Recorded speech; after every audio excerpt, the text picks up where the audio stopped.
बिहार में एनडीए प्रत्याशियों का खेल बिगाड़ेंगे निर्दलीय प्रत्याशी। पावर स्टार पवन सिंह, मनीष कश्यप, हिना साहब, गुंजन सिंह और महाराजगंज लोकसभा सीट से निर्दलीय प्रत्याशी रणधीर सिंह। नमस्ते, प्रणाम। हम समर राजपूत BR04 भोजपुरिया जवान चैनल में आप सबके स्वागत बा। आज बात हुई पावर स्टार के बारे में। जी हाँ, वे पावर स्टार जे काराकाट लोकसभा क्षेत्र से निर्दलीय प्रत्याशी के रूप में चुनावी मैदान में उतर गए बारन। आ कल से जो उनकर वीडियो वायरल हो रहा बा काराकाट लोकसभा क्षेत्र में विक्रमगंज, डेहरी अनसन, जहाँ तहाँ उनकर जो चुनावी सभा रैली हो रहा बा, देखला से साफ पता लागता कि आवे वाला लोकसभा चुनाव जो 2024 के आवे वाला लोकसभा चुनाव 2024 के जोन चुनाव हुई जेकर काउंटिंग 4 जून के है, वो दिन पता लगी कि पवन सिंह का पावर कहाँ से रखेला न कहाँ से ख़त्म करेला। वो तो अब समय बताई, लेकिन बात ई करम हम कि बिहार में एनडीए प्रत्याशी लोग के इतना नुकसान हुई पवन सिंह से, इतना नुकसान हुई कि हम का बताएं।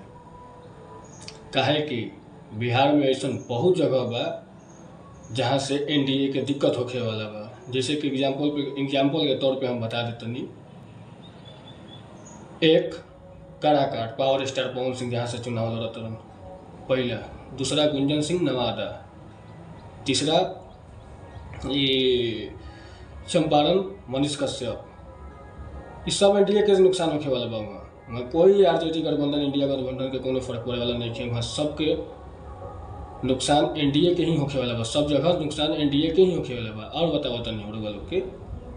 और एगो महाराजगंज लोकसभा क्षेत्र पड़ेला, छपरा जिला और सिवान जिला के दोनों के बीच में पड़ेला महाराजगंज लोकसभा क्षेत्र। वहाँ से भी एनडीए के ही दिक्कत बा। काहे कि आरजेडी कांग्रेस गठबंधन में कांग्रेस के वहाँ से टिकट दे दिलक। वहाँ जो हमेशा के कैंडिडेट रहलन रणधीर सिंह यानी कि प्रभुनाथ सिंह के बेटा, और प्रभुनाथ सिंह अभी जेल में बनन।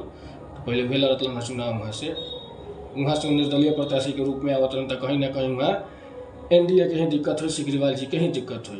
अब आई एगो और सिवान का हम बात करत नहीं। सिवान में बारी हिना साहब जो आरजेडी प्रत्याशी रही है, उनका टिकट ना देवल गई है। कविता सिंह भी वहाँ से वर्तमान में सांसद रही है, उनको टिकट वहाँ से काट देवल गई बा जदयू के तरफ से, एनडीए के तरफ से। तो वहाँ भी भारी नुकसान एनडीए के ही चुकावे के बा। काहे कि वहाँ से वो भी निर्दलीय प्रत्याशी के रूप में हिना साहब आवत रही, तो वहाँ से भी दिक्कत एनडीए के ही हुई। जैसे कि अब चुनाव प्रचार रणधीर सिंह भी जाके महाराजगंज से हिना साहब के करें, हिना साहब भी रणधीर सिंह के चुनाव प्रचार करें महाराजगंज में आई है।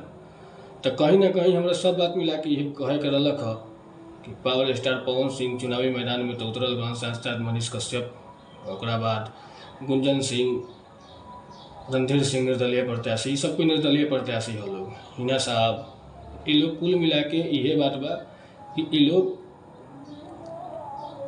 हर लोकसभा क्षेत्र में एनडीए के नुकसान पहुँचावता लोग। कहीं ना कहीं जो पिछला चुनाव में 39 गो सीट आए रहे बीजेपी के गठबंधन में, बीजेपी और जदयू गठबंधन जो रहे, एनडीए गठबंधन में 39 सीट आए रहे। कहीं ना कहीं अभी देखे से लागत है कि ई आंकड़ा की ना छुई लो, आंकड़ा से बहुत नीचे रही लो। काहे कि हर जगह सामने वाला प्रत्याशी नुकसान पहुँचावता कि नहीं पहुँचावत फर्क नहीं पड़त, लेकिन जो निर्दलीय उतरल बा वो जरूर फर्क पहुँचावता। काहे कि वो लोग के काफिला देखला से ही पता चलता है कि आवे वाला लोकसभा चुनाव जो चुनाव हो रहा बा हमें का इफेक्ट डालता लोग। ये तब समय बताई। बाकी हर जगह से नुकसान में एनडीए के ही होता, कहीं से भी दूसरा पार्टी के नहीं हो।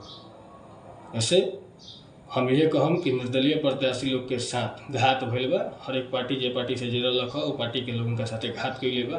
तो हम तो ये कहम कि रउआ लोग जहाँ से जे भी निर्दलीय प्रत्याशी बा वही लोग के चुनी। काहे कि लोकल प्रत्याशी रउआ लोग के कोनो काम धंधा करी, कोनो काम हो तो बाहरी प्रत्याशी रउआ के तो पहचानबो ना करी। ऐसे घात कैला के नतीजा पार्टी के मिले के चाहिए। बाकी रउआ लोग का कहम ए मुद्दा पे, ये प्रत्याशी लोग के उतरला पे, निर्दलीय उतरला पे अपन राय विचार कमेंट में जरूर कर दो।